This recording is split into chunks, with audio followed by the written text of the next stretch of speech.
তারা সে কালাম ভাইয়ের এলাকায় এসে কালাম ভাই তো ঘুরে না কথা বলে কোথায় দিয়েছে ভাই আপনি যে আমাদের যে এত দূর নিয়েছে জঙ্গলে মানে নিয়েছিলেন কোথায় কাজ করলেন আপনি এই জঙ্গলে এটা কি কোন ভাই লেখা নাম কি এটা ভয় লিখতেছে ভাই সাপ কাপড় দেয় এটা হচ্ছে তারাশ বস্তুর হচ্ছে শিববাড়ি। এটা কি কোনো ঐতিহাসিক স্থান এটা সম্পর্কে যদি বলতেন অডিয়েন্সদের একটু বলেন।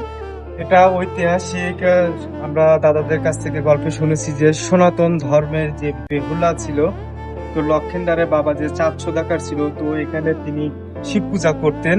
এটা মূলত হচ্ছে বেহুলা বাজার হিসাবে পুরনো বাস্তানার পাশের গ্রামে কিন্তু বেহুলার বাড়ি আছে।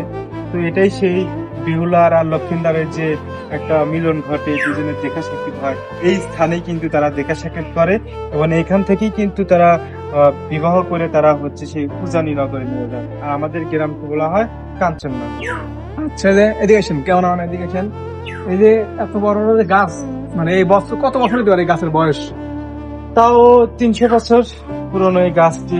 এই গাছের যে মূল গাছের যে শিকড়টা, এটা আসলে বোঝা যায় না, মূলত বোঝা যায় এটা মূল গাছের শিকড়, আসলে এটা মূল গাছের শিকড় না। মূল গাছের শিকড়টা এর আয়তন ছিল অনেক বড়, কিন্তু ভাঙতে ভাঙতে এখন এইটুকাই অবশিষ্ট রয়েছে।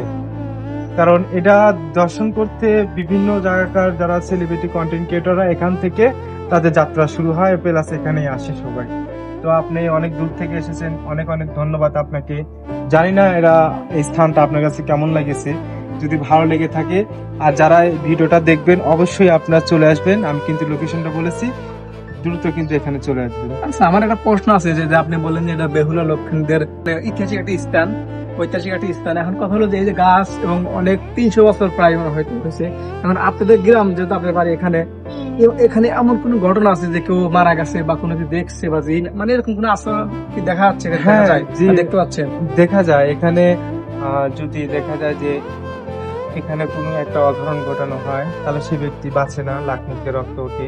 এবং এখানে যে শিব মন্দিরের যে শিব আছে সেটাকে নিয়ে যাওয়ার চেষ্টা করছিল, তারা সবাই মারা গেছে। আর এই পাশে যে পুকুরটা দেখতে পাচ্ছেন, এটা বেহুলা পুকুর হিসাবে পরিচিত।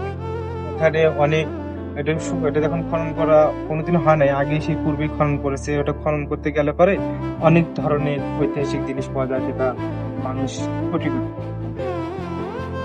এটাই কি সেই শিব মন্দির যে এখানে বন্দি আছে?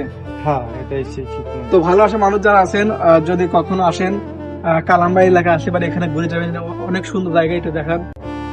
গাছ আর গাছ, গাছের কোনো শেষ সীমা নাই, এখানে ডালপালাতে বুঝে আছে। তো এটা যেমন সুন্দর তেমন ভয়ঙ্কর নাকি? তো রাত হলে এখানে অনেক কিছু দেখা যায়, এখানে কেউ আসে না। তো ভালোবাসা মানুষ যারা আছে এরকম ঐতিহাসিক ভিডিও পেতে হলে অবশ্যই মান্না ভাইয়ের ভয়েস শুনতে হলে